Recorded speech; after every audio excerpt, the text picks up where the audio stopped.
newbies. Look, 2 videos in a day. I'm on the road, right? So something else I thought about that I want to talk to you guys about is marketing, right? A lot of times we just rely on brokers to funnel us business, and that's great. But if you're in a really saturated market or a small area, and you have ton of providers, what do you do to set yourself apart? Marketing is key.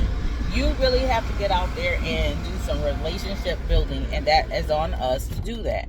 Relationship building. You want to go to doctor's offices, urgent cares, the hospital, your local area, more or less private offices, because you want them to put a name and face together.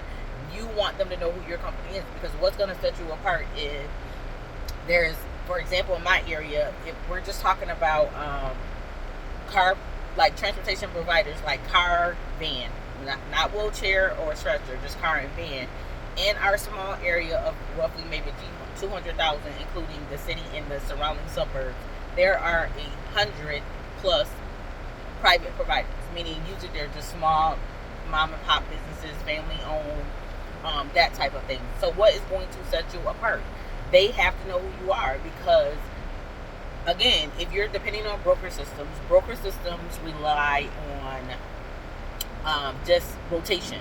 Basically, you get rides as your name comes up in rotation. So your customers have to know who you are so they can call in and request you. So that requires relationship building. When you get those customers, it's important to provide great customer service. Remember, it's a business, and I see so many people that don't treat it as a business. Rude, cars unkept, just unprofessional, late, having people wait 45 minutes to an hour. And the big companies can get away with it because their name is in our, like, especially my area, their name, they've been doing medical transportation for 30, 40 years. So everyone knows to use them. So you, as a small business owner, you have to be different. Like, you have to have a higher standard. And I know it sucks that it works that way, that the larger companies can get away just being mediocre. But again, they've been in the game, got a lot more skin in the game, a lot more resources. Hospitals know them, doctors know them, urgent cares know them. They're just known in the community. So you're fighting with that. So what are you going to do to stand apart? You're going to start by providing great service, right? You're going to be on time. You're going to cut your wait time down as much as possible. My rule of thumb, I try not to have my customers waiting.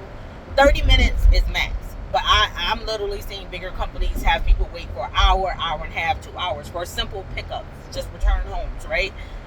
I try to stand on being efficient and having our customers wait time at a minimum. That's something I stand on. This is something I focus on. Flexibility. They can call me, they can text me, they can email me. You want your customers to have access. Of course, you have to, do that in moderation. You don't want to feel like you're on call 24/7. I went through that phase, and of course, that will drive you crazy. But we're living in a world of technology. So my husband is completely opposed to texting. A lot of my customers love to text. Hey, I'm canceling tomorrow. That doesn't require a phone call, right? They don't have to call the broker. They don't have to call the insurance company. They can simply text me directly. Hey, I'm canceling tomorrow. That's helping me as well. So I'm not making a blink trip that I'm not going to get compensated for. So texting, emailing, be open to all of that, because again, people like technology. We live on our phones. It's just a part of our everyday lives. So be open to all of that.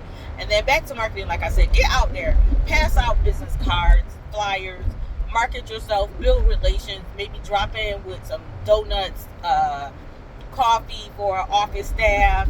You want to set yourself apart. Again, you're playing a game of numbers, and you want to be in that number, essentially, right? But if you're competing with 100 other providers in a small area, how are you setting yourself apart? So you literally have to be focused on marketing. Do you always have to be on the ground? No, but it is good when they can put a name and face together. Oh, hi. Yeah, I remember her. That's Kelly from Icon Medical Transportation. I want them to know who I am. So when they do have a customer or a situation come up, they're going to think of me. And the same thing with the brokers and the insurance companies, when you're talking with them, like, I handle 90% of my calls and interactions with the insurance companies for this reason. I want them to know me personally. I want them to say, yeah, every time I talk to her, she's pleasant. She's always helpful. She's always, helpful. That type of thing. So my insurance companies, like, I have people that literally call and they're like, hey, is this Kelly? Hey, Kelly. And we have a whole conversation because I've been doing this for a while, but I've built a relationship with them. And for example, I had one of my insurance companies call me yesterday. They had one of their members that decided they wanted to try another company because they weren't happy with the service. The case manager called and was like, hey, I have this client of mine or this member of ours and she wanted to switch services. I thought of you because, I've had nothing but positive interaction with you guys. Everybody I refer to you are always on point. They're happy with the service. You guys are great. I love you. So anytime anyone comes across my desk that's looking for a new provider, I refer you. So just like that, I got a new customer, right? And then when I went to pick her up, I did it myself. I probably overdo stuff, just so y'all know. Like, I do the most. And I'm sorry. I'm trying to let go. I'm trying to relinquish some of that because my first interaction with my customers, I typically pick them up myself. And that seems a little crazy, and it could be a little crazy, and I am getting better, but I like for that first impression to be our best impression, and who other than me can represent my company better than me? So they're shocked when they're like, oh, hi, how long have you been driving? And I tell them, it's my company. They're shocked. Like, why are you driving? You don't have drivers? Yes, I have drivers, but I want that first impression to be the best impression. And I said that all that to say this. So that person, that care manager referred to me last week, lives in a complex with older people.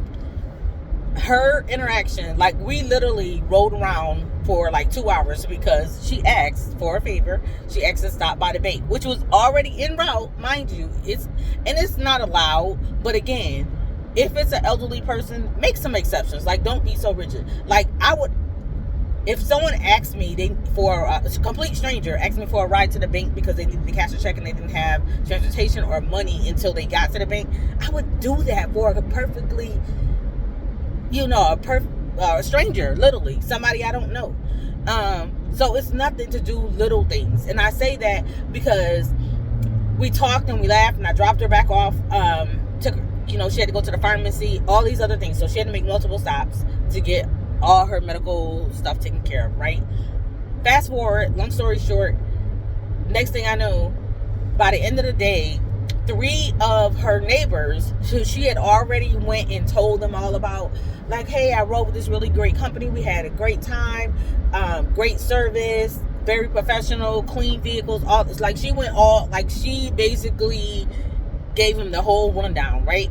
Just off of that one interaction with me, I picked up 4 new clients in that building. That building has over 100 people. All right, so what you think gonna happen? So I'm saying all that to say this: first impressions matter, professionalism matters, marketing matters. People need to know who you are. If that's your business, and I know we have a thing of faceless business, and when you move on to the higher level and you're running major corporations, then of course you can be faceless. But when you're building a company and trying to get to the next level, people need to know who's behind the scenes, who's running things. If I have an issue, who am I calling? And anybody that rides with us or does business with us, they know. They have my personal phone number. They have my personal email. They can call me because that issue needs to be addressed by me, right? I'm the face of this company. I'm saying it's my company. I'm running it. So, my customers matter. Their opinion matters. Our service matters. So that's it. Marketing and really building relationships so people know who you are. They're going to send other people, whether it be the case managers, whether it be the service coordinators, hospital receptionists, intake. If they know who you are, they're going to send customers as long as you are providing great service. All right, my peeps. It's a great day to be great. Until next time.